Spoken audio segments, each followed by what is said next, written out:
Short update, guys, on the 2017 Lamborghini Huracan bought from Copart auction. Show you the progress. We got all the parts removed.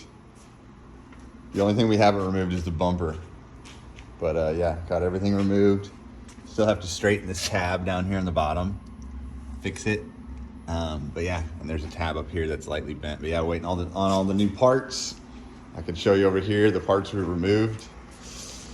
Radiator fender, radiator support bracket, and we got some new parts over here.